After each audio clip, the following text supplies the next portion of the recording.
So guys, today we have the brand new dev insights for season 22 weapons preview. This is going over a load of weapon changes coming next season, and we also have, thanks to the Destiny 2 Twitter account, a little preview for next season as well. Before we get further into the video though, if you're going to enjoy, leave a like, subscribe if you haven't done so already. It's free to do, really helps me out here a lot, but we've got a lot to get into today, so let's just jump straight into it. First off, this article is very long, and the first half of it is mainly going over the range changes that they're making to weapons, and there's a whole lot of graphs that I cannot be bothered to read. If you really want to read this, there'll be a link down in the description where you can read all of this graph information if you are so interested. Basically, they're decoupling range and damage fall off, so they're now two separate things, and they're making some changes to that in the game. Next major thing is that PvE kills with two special weapons equipped now generate heavy ammo at the same rate as two primaries, or one primary, one special would. So no longer running two specials will be the most optimal way of getting heavy ammo. They're making some radical changes for certain weapons like Symmetry and Grand Overture to make it easier to read and stuff. Zoom damage fall off changes, these are the changes that I was talking about with the graphs. Whole lot of info here. For most of the weapons, the base zoom and the new ADS damage fall off scale is the same. Some of them have it a little bit different, but they've decoupled damage fall off from zoom, added a fixed ADS damage fall off scaler to all guns with damage fall off. In general, this matches the standard zoom value for the weapon type, with some exceptions as seen below bolded. So you can see that hand cannons and auto rifles have a different ADS damage fall off scaler compared to their base zoom. Some more changes here for range stuff. You got base zoom in season 21 compared to new base ADS modifier in season 22. So some slight changes here for weapon zooms and stuff. You can read all this if you are super interested. They give an example here. So an adaptive frame hand cannon with a range stat of 70 would have previously had its damage fall off start at 31.2 meters when ADS, or 34.3 meters if it had rangefinder. Now, regardless of whether it has rangefinder or not, damage fall off starts at 33.5 meters when ADS. So it's kind of like an in-between-ish kind of part there for the weapons now. Once again, you can read all this if you want to get a better understanding of it. Custom tuning for exotics. So Ace of Spades, when Memento Mori is active, previously had a 10% damage fall off range penalty. This penalty has been increased to 15%, a slight nerf to offset the buff it got in the neutral state.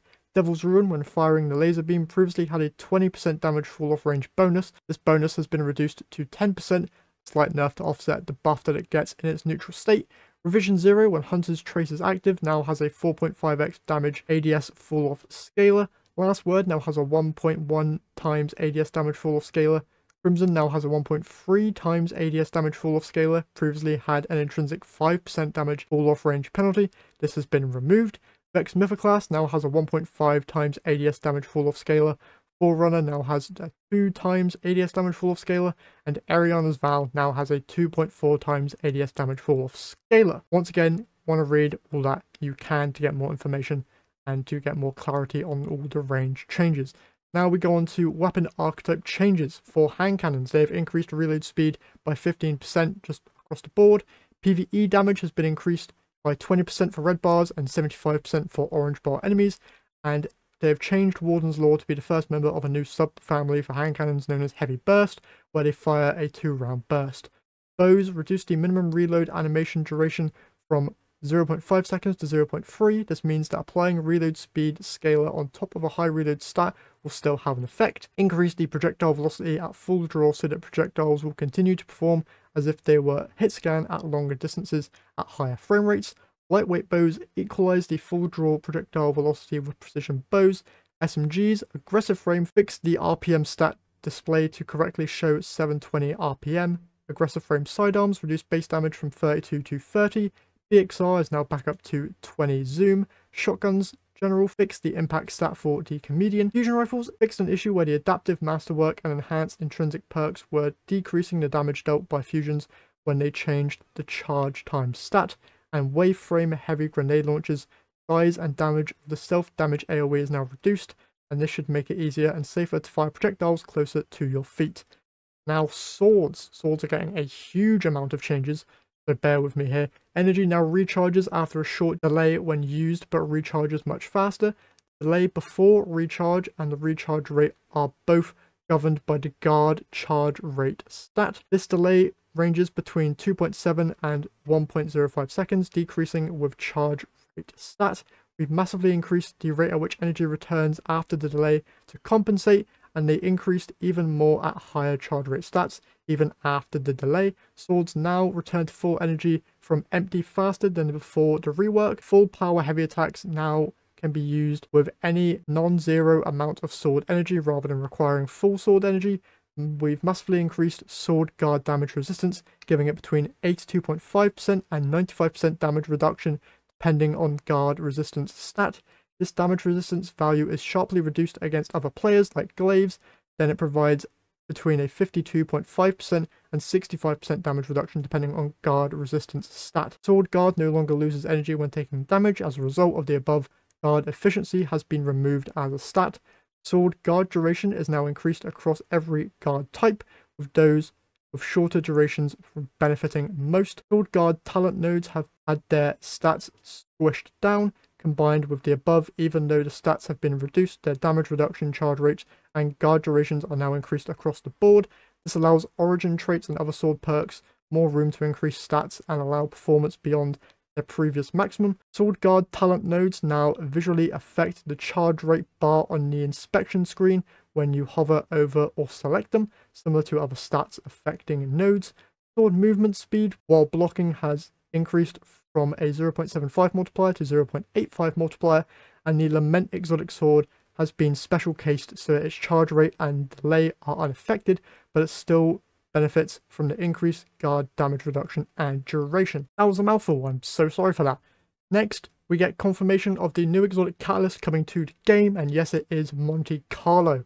We get a little gameplay video of it here.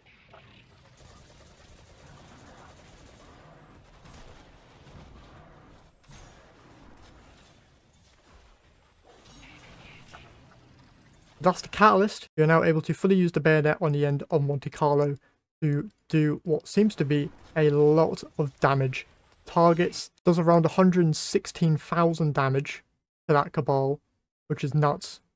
Probably going to make a separate video testing that once I get it in game. Other changes here: Quicksilver Storm fixed an issue where ammo was loading into Quicksilver Storm slightly too late in the reload animations. Dead Man's Tail fixed the displayed impact stat. This is cosmetic only. Damage per bullet is unchanged. Two-Tailed Foxes now fires a 3-shot burst with the catalyst instead of firing 3 rockets in a 2-shot burst. Class Curve. Whisper of Fissures detonation now generates Hell Barrage stacks if the stasis crystal was created by this weapon. Shiver Quiver now creates when slowing enemies. We increase the slow stacks from 40 to 60 when hitting players directly with Hail Barrage arrows. This allows for a freeze with 2 Hail Barrage arrow hits the same player. Le Monarch reduced draw time from 684 ms to 612 ms. Reduced body shot damage from 100 to 85. Increased critical hit multiplier from 1.5x to 1.6x.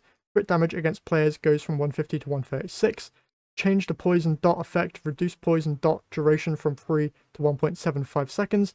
Moved from 8 damage ticks to 6, but poison still deals the same total damage to players, and poison damage increased in PvE by 50%. Perk's Mythoclast, RPM reduced from 390 to 360 to match other high impact autos. Increased damage against minor combatants, red bars, and major combatants, orange bars, by 25%.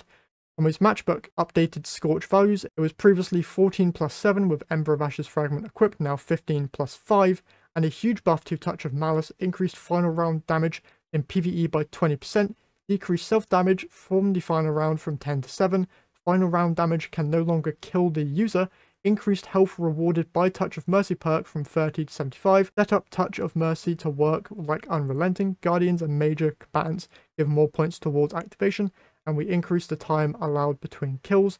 And Ball of Darkness now appropriately deals arc damage and will blind combatants and stun unstoppable champions. Now, Pheasants fixed an issue where Vorpal Weapon Catalyst wasn't displaying the status buff text. Cloud Strike reduced the lethal kill distance of Lightning Strike against players. And the Wicked Implement, the timing window for creeping attrition has been increased from 3.5 to 4.5 seconds. You can now also activate Tithering Harvest by destroying stasis crystals, and Headstone has been added to the exotic Catalyst. Perks now. Bipod reduced damage penalty from 40% to 25. Envious Assassin. There is no longer a time limit after kills within which you must activate the perk or get another kill. The perk now activates even if the magazine is overflowed. It will stop activating once you hit a maximum size of 1.25x or greater. Enhanced. Envious Assassin now provides fractionally more ammo per kill instead of a longer window of time after a kill. Under River now provides bonus body shot damage against players with woven mail, increased bonus damage against combatant shields, and deals significantly increased damage to enemies who are enhanced by Dark Cabal over shields in addition to enemies shielded by Lucent Moths. Under Pressure, reduced magazine accuracy cone scaler from 0.5 to 0.75. Shoot to loot no longer triggers the reload when shooting a special brick that could not be picked up while also having an overflowed weapon equipped. Explosive damage now interacts with Orbs of Power. Valiant Charge perk now deactivates after the initial sword swing. Ambush no longer deactivates from healing, full damage, or being shot by allies. Explosive Light fixed a bug where the enhanced version of the perk was granting 2 stacks of the initial orb pickup, and Chill Clip reduced slow stacks from 60 to 40, and Wolfpack rounds no longer triggered the perk. Crafting changes. We are boosting activity completion progression across several activities, so that's Crucible Trials, Dares of Eternity, Wellspring Gambit, and Platinum score completions of Legend and Master solo Lost Sectors. Also adding the capability for progress to exceed the current level to roll over to the next level. To round out the weapon progression changes, we're also adding the capability to increase weapon level through currencies. So crafted and enhanced weapons will both receive a new mod slot in weapon details where you can spend glimmer and enhancement cores to boost a level of a weapon. This mod will increase weapon level directly, leaving your existing progress towards the next level untouched. Or there is no cap to how far you can boost the weapon's level to. The cost of boosting will increase relative to the level of the weapon. Weapon usage is meant to remain the main path for leveling weapons. Next here we have crafting economy changes. Another change we're making is that resonant and harmonic alloys will be deprecated as a required material and will no longer be obtained during a dismantle starting in Season 22. We're planning on removing these materials entirely from the game at some point in the future, but until then your remaining materials will be available for exchange for Glimmer at Rahul in the Tower. And finally, Neomuna weapon pattern acquisition. In Season 22 we're making some additional changes to help tackle the scarcity problem.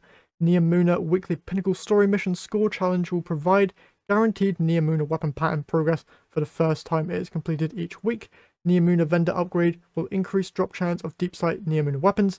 This is retroactive if you have already claimed the vendor upgrade. Also says here that Throne World vendor engram upgrade will also receive the same behavior for the Throne World deep sight weapons, and again this will be retroactive. And they're also fixing a bug that was reducing deep sight weapon drop rate, so that should no longer be in the game. So that's everything for the huge article that we got. Links in the description if you want to read that. Finally we come over here to Twitter and you can see Destiny the Game have posted this image giving us a little tease for next season. It says, "Truth path lies obscured, but she knows the way, she who hides truth in deception." Tune in to Destiny 2 Showcase on August 22nd to learn more about Season 22. We can see Ikora, Imaru, which is Savathun's ghost, as well as some new Warlock armor. This is probably Season Pass or Seasonal Activity armor, which we'll be able to obtain inside of next season. That is it for this extremely long video. I hope you guys have enjoyed. If you have, leave a like, subscribe, but that's all from me today, so I'll see you guys in the next one.